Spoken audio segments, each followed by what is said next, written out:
Assalamualaikum warahmatullahi wabarakatuh.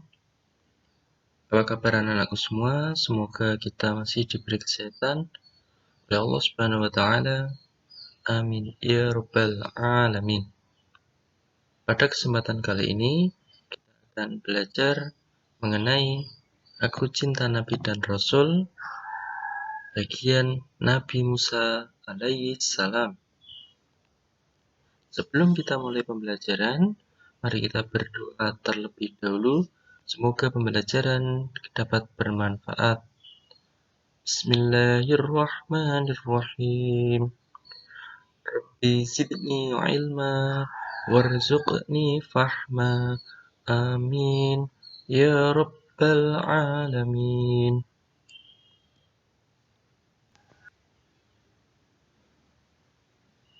Tujuan pembelajaran yang akan kita capai pada pembelajaran kali ini, yang pertama, nanti diharapkan anak-anak dapat mengetahui kisah Nabi Musa alaihi salam.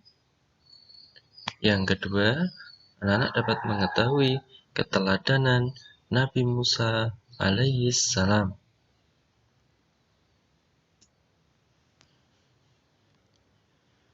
Raja Fir'aun. Raja Fir'aun merupakan raja yang hidup di masa Nabi Musa alaihi salam. Raja Fir'aun di sini terkenal dengan raja yang sangat kejam, suka berbuat kerusakan. Bahkan Raja Fir'aun sendiri mengaku bahwa dia adalah Tuhan yang mampu menghidupkan dan mampu mematikan. Jadi, jika ada rakyat atau prajurit yang menentang dari Raja Fir'aun, maka akan dibunuhnya. Tetapi, jika dia mau menyembah kepada Fir'aun, maka dia akan hidup. Nah, makanya Raja Fir'aun di sini mengaku sebagai Tuhan yang bisa menghidupkan atau mematikan. Pada suatu malam, Raja Fir'aun bermimpi bahwa intinya akan ada bayi yang lahir laki-laki yang akan menghancurkan kekuasaan Raja Fir'aun.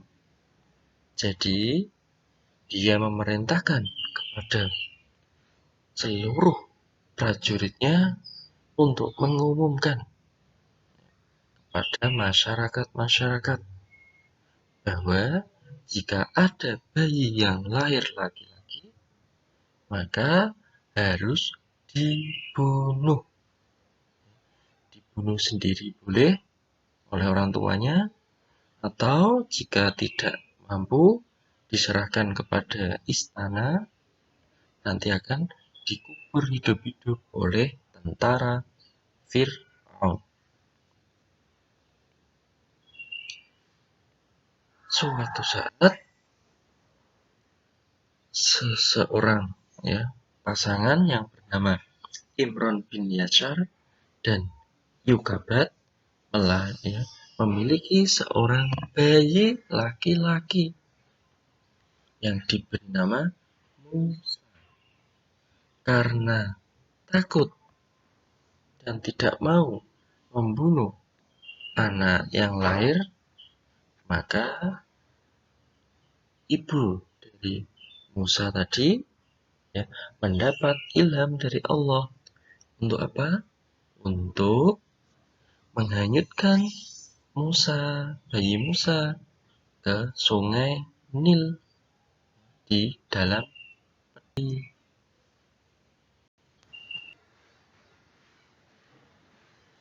Jadi bayi Musa ditaruh di dalam peti, kemudian dihanyutkan ke sungai Nil oleh orang tuanya. Akhirnya sampailah peti tadi ke istana Raja Fir'aun dan ditemukan oleh istrinya yang bernama Siti Asia. Ketika dibuka petinya, Siti Asia Dia pun sangat senang sekali dengan bayi tersebut karena bayi tersebut tampan dan kelihatan menyenangkan.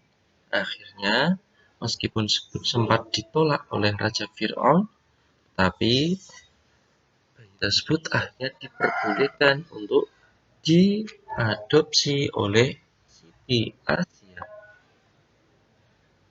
Tetapi bayi Musa tidak mau menyusul kepada orang-orang yang ada di istana tadi. Akhirnya Raja Fir'aun pun memerintahkan untuk mencari siapa yang dapat menyusui bayi Musa. Akhirnya ibunya sendiri yang mau. Akhirnya jadi bayi Musa tadi mau menyusu kepada ibunya yang bernama Yukabat dan diasuh oleh Yukabat sendiri. Soal yang pertama, sebutkan ciri-ciri Raja Fir'aun. Soal yang kedua, mengapa bayi Musa dihanyutkan ke sungai? Soal yang ketiga, siapa nama ayah dan ibu Nabi Musa?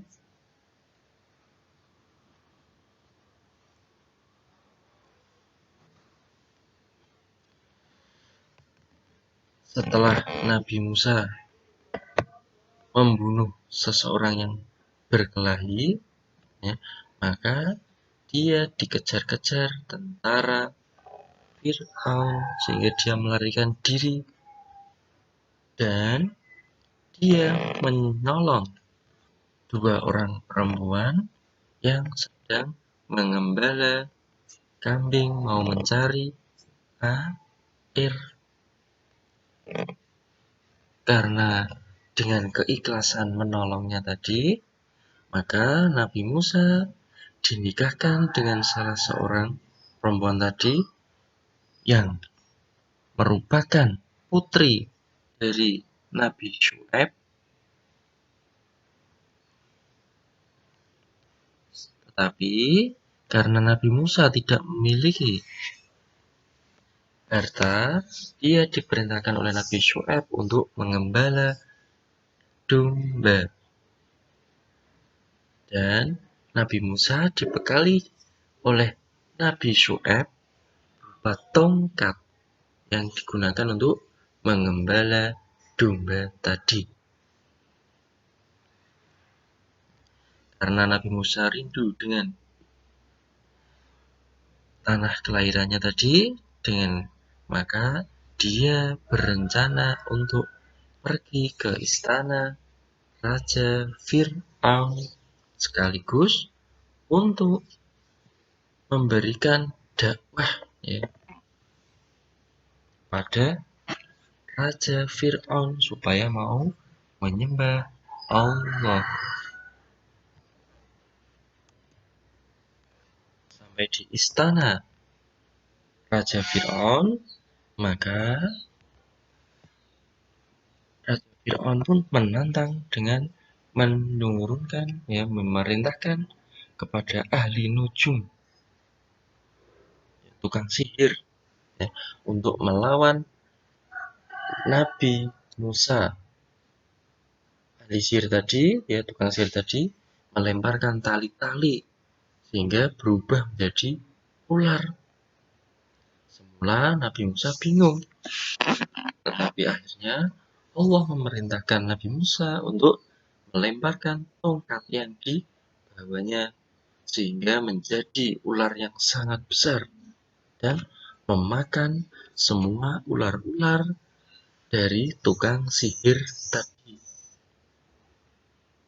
Sampai tukang sihir tadi pun ketakutan dan rakyat-rakyat pun ketakutan karena dia berpikir jika Nabi Musa memiliki sihir juga, itu tidak mungkin karena sihir itu tidak dapat memakan yang lainnya, tetapi ular ini dapat memakan ular-ular sihir tadi. Sehingga ada sebagian yang mau beriman mengikuti Nabi Musa, ada yang tidak mau tetap kepada Fir'aun. Karena apa? Takut. Karena ada sebagian rakyatnya yang mengikuti ajaran Nabi Musa, maka Fir'aun pun memerintahkan untuk mengejar Nabi Musa dan pengikutnya supaya dibunuh. Dikejar, akhirnya sampai ke Laut Merah, dan Nabi Musa dan pengikutnya pun terpojok, tidak dapat berlari lagi karena sudah banyak Laut Merah, di belakangnya Raja Fir'aun dan pengikutnya. Akhirnya Allah memerintahkan untuk tongkatnya, sehingga laut terbelah menjadi dua. Ada jalan di tengahnya, dan semua pengikut Nabi Musa dan Nabi Musa pun akhirnya berjalan di tengah-tengah laut. Selamat sampai ujung. Dan Allah memerintahkan Nabi Musa untuk memukulkan tongkatnya lagi, sehingga Raja Fir'aun dan pengikutnya pun tenggelam di Laut Merah. Semua pengikut Raja Fir'aun beserta Raja Fir'aun tenggelam di Laut Merah dan akhirnya meninggal dunia semua. Demikian kisah dari Nabi Musa. Nabi Musa itu mukjizatnya ya, selain diberi tongkat yang berubah menjadi ular, tongkat dapat membelah lautan. Nabi Musa di sini diberi kitab Taurat, merupakan mukjizat Nabi Musa. Soal yang keempat, sebutkan mukjizat Nabi Musa alaihissalam. Dan 3 saja ya. Yang nomor 5, bagaimana cara Nabi Musa dan pengikutnya selamat dari kejaran Raja Fir'aun? Demikian pembelajaran kali ini, semoga bermanfaat. Mari kita tutup dengan bacaan hamdalah bersama-sama. Alhamdulillahirabbil alamin. Wabillahi taufiq wal hidayah. Wassalamualaikum warahmatullahi wabarakatuh.